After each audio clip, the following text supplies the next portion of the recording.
चालू है। मैं doctor Veer Prasad, scope training consulting private limited Patna का प्रसाद हूँ। मैं अभी आपको लाइव में फीमेल जेनिटल ऑर्गन्स के बारे में कुछ जानकारी दे रहा हूँ। ये हमारा लाइव है जहाँ की बच्चे हमारे सीखते हैं, प्रैक्टिस सीखते हैं। इसमें अगर मैं यहाँ से शुरू करूँ ओवरी से, ओवरी आपको यहाँ इसमें दिखेगा, दो ओवरी होता है, दाएं और बाएं। ये देखिए दाहिने हाथ में होगा जो दाहिना ओवरी, और बाएं हाथ में है ये वाला, ये है बायां ओवरी, ठीक है। और अगर ओवरी से आगे बढ़ेंगे तो उसको कहते हैं ओविडक्ट। ओविडक्ट का 3 पार्ट होता है। तो ओवरी से शुरू हुआ है वो उसको कहते हैं इनफंडिबुलम, और उसके बाद के भाग को कहते हैं जहाँ की फर्टिलाइजेशन होता है, और वो है एम्पुला। और एम्पुला के अगले भाग को कहते हैं इस्थमस। इस्थमस जो है आपको इसमें आप देखा जा सकता है इसमें कि ये इस्थमस जुड़ा रहता है हॉर्न से। इसका हॉर्न सिंग जिसको कहते हैं, ये पार्ट जो जुड़ा हुआ है पार्ट फिर से दिखाने की कोशिश करता हूँ।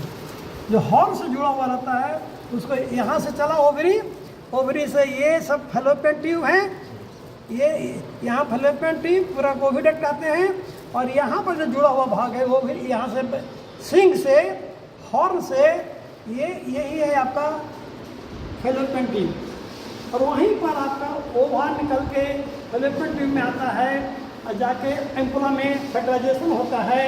तो एम्पुला यहाँ पर है, एम्पुला चौड़ा वाला भाग में, और यहाँ पर करीब 3 से 4 दिन में उसका सेल का डिवीजन होता है। मतलब 2 सेल से 4 सेल, 4 से 8, 8 से 16, 16 से 32 सेल डिवीजन इसको कहते हैं मोरुला स्टेज। जब मोरुला स्टेज में आ जाता है फिर वो आपको 3-4 दिन के अंदर वो आ जाता है फिर हमारा हॉर्न में। तो हॉर्न में चिपकने में समय लगता है, पहले ऐसे घूमता रहता है। तो हॉर्न में चिपकने का समय सही रूप से पक्के रूप से चिपकता है 25वां दिन या उसके आसपास। वैसे 15वें दिन पर भी किसी जगह बताया गया है कि वो चिपकता है, और वहाँ पर एक जब चिपकता है इसको कहते हैं भूर। जब तक जब डिवीजन होता रहता है उसको कहते हैं जायगोट। भूर मतलब एम्ब्रायो। तो कभी कभी सुने हो कि ईयरली एम्ब्रायो डेथ होता है। ईयरली एम्ब्रायो डेथ का मतलब 45 दिन गर्भ धारण करने के 45-50 दिन के अंदर ही हो जाता है डेथ। उसमें आपको कुछ नहीं निकलेगा, एक वक्त द्वारा क्या गर्मी में आ जाएगी। तब गर्मी में जो 21 दिन पर आना था, अब आ रहा है 45 दिन है। 45 दिन के बाद अगर गर्भवती हो गई थी इसका मतलब ईयरली एम्ब्रायोनिक डेथ हो गया, तो उसको कहते हैं एम्ब्रायो भूर। और जब भूर में जब चिपकता है उसमें तब उसे डेवलपमेंट होने लगता है। तो उसको डेवलपमेंट होने लगता है, फिर हमारा जो एक गर्भ काल है तो 285 दिन गाय के केस में 285 दिन के बाद वो बच्चा बाहर आता है, इसको डिलीवरी करते हैं। लेकिन ये जो पूरा पीरियड है इसको 3 काल में बांटा गया। एक है जगोटी का, है जो उपमनस काल कर सकते हैं, वो होता है 12 से 14 दिन तक। 14 दिन के बाद वाला जो काल है जो भूम्र काल कर सकते हैं वो होता है आपको 48 दिन तक। 14 दिन के बाद 45-48 दिन, और 45 दिन के बाद जो गर्भ काल है, बच्चा देने के समय तक उसको गर्भ काल करते हैं। इस तरह से अब समय पूरा होने के बाद विकसित होता है सारा अंग प्रत्यंग, और वो विकसित होने के बाद ही इसमें आता है। सबसे पहले बॉडी का विभाजन होता है ना। तो उसमें एक तो बॉडी का विभाजन होगा, और हार्ट का जो है अगर आपको एक्सपर्ट हैं स्टेथो करके जानना चाहते हैं या लगा के 40-45 दिन में हार्ट का वो अनुभव किया जा सकता है। हार्ट बीट धड़कन करते हैं। इस तरह से आपको तो पूरे काल तक आपको एक सेवा देनी होगी, तभी आपका पूरा हिस्ट कुछ बच्चे बाहर आएंगे। इसका 4 है सूत्र। पहला सूत्र है कि उसको संतुलित पशु आहार दीजिए, भोजन। अगर संतुलित नहीं होगा तो संतुलित विकास नहीं होगा, मतलब प्रोपोर्शनल विकास नहीं होगा, ठीक है। संतुलित पशु आहार के लिए फिर से मैं यहाँ से शुरू करता हूँ कि उसको बच्चा का माँ को, जो गर्भवती माँ है उसको 6 से 9 महीना में सबसे ज़्यादा विकास दर होता है ना। तो 6 महीना के से 5 महीना में गर्भवती है तब तो उसको कम से कम 3 से 4 किलो संतुलित पशु आहार देना है। 3 किलो तो जरूर, 1.5 किलो सुबह 1.5 किलो शाम। बड़ी गाय है, दुधारू गाय है तो 2 किलो सुबह 2 किलो शाम इस तरह से देंगे तो बच्चे आएंगे। मिनरल मिक्सर जरूर देना है सभी समय पूरे जीवन 40 से 50 ग्राम मिनरल मिक्सर हम लोग देते हैं और सारी जिंदगी देते हैं। कुछ और गाय को तंदुरुस्त रखने के लिए बच्चे को भी एक डिवर्मिंग है, डिवर्मिंग शेड्यूल है। डिवर्मिंग शेड्यूल ये है कि बच्चा जब जन्म ले लिया, जिस दिन घास चबाने लगती है तो पहला डोज दे दीजिए डिवर्मिंग का, ठीक है। और उसके बाद हर एक महीना देना होता है 6 महीने तक। 6 महीना देने के बाद 1 महीना गैप कर दीजिए, 8वां महीना, 9वां महीना गैप करिए, 10वां महीना, 11वां महीना गैप करिए, 12वां महीना। इस तरह से डिवर्मिंग शेड्यूल हो गया। 12 महीने में वो गाय भैंस युवा मान लेते हैं, युवा हो जाती है, तब साल में 2 बार डिवर्मिंग करना अति आवश्यक है। बरसात के पहले और बरसात के बाद अभी सही समय है डिवर्मिंग करने का, ठीक है। और इसके बाद ये तो हो गया जहाँ ड्राई एरिया है, जैसे पटना, नालंदा, गया, इस सब जिलों में करिए। लेकिन जहाँ फ्लडेड एरिया है, गंगा नदी के उस पार, तो उसमें 2 बार नहीं 4 महीने पर करिए, 3 बार।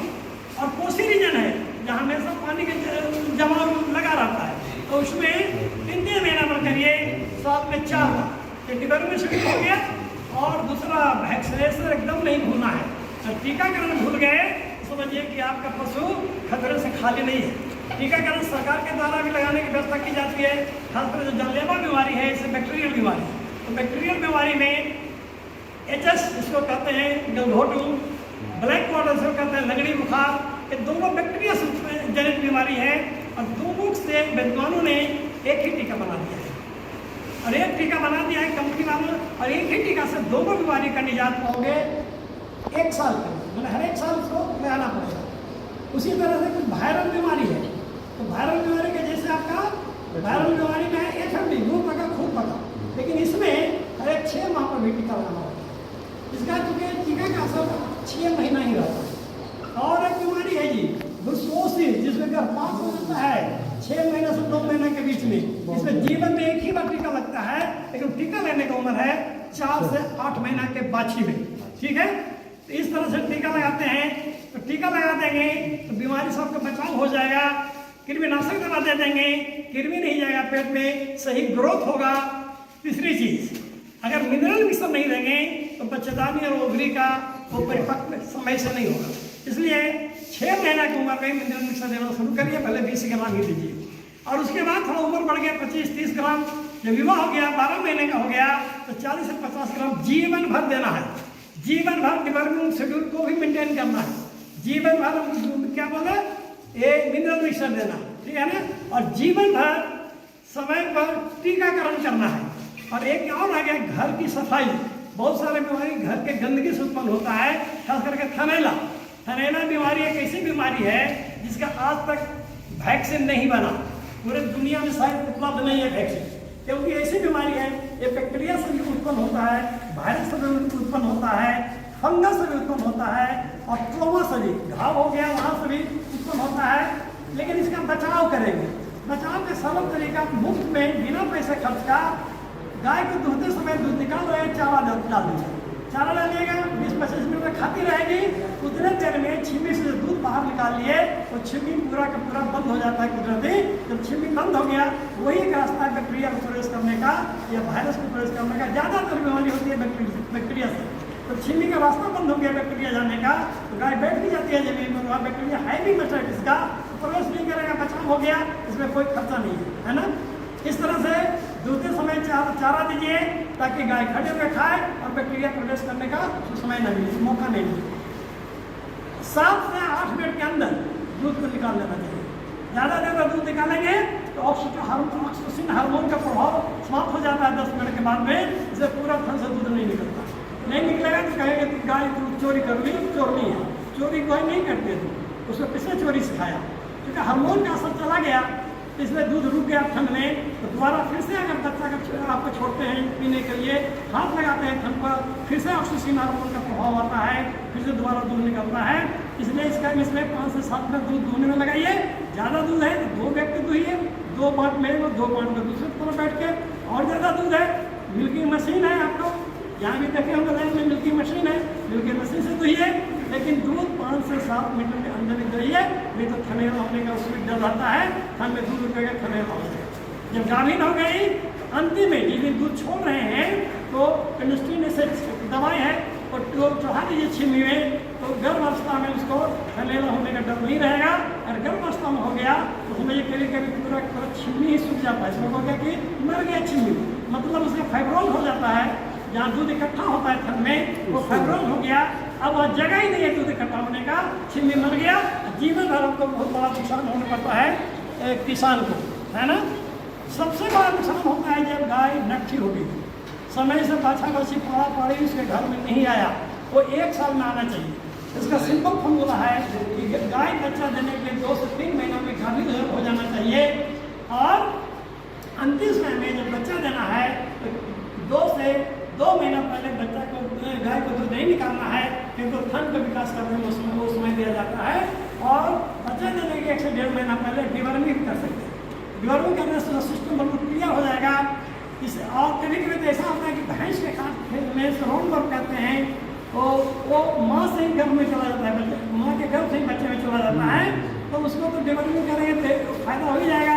इसे डिवर्मिंग करने की सलाह दी जाती है, इस तरह से करेंगे तो आपका डेयरी नुकसान होगा, नुकसान में कभी नहीं जाएगा, और आपका समय पर बड़ा बड़ी बाछा बच्चे मिलेगा, समय पर गाय गर्मी में आएगी, बांझ नहीं होगी। यही उपाय है डेयरी विकास का। और इसी में कृत्रिम गर्भाधान करता का भी हमको सावधानी बरतनी है कि उसको फाइन करके सही से लोड करके प्रॉपर फाइन करके सही समय पर कृत्रिम गर्भाधान करें और सही जगह पर डिपोजिट करें, है ना।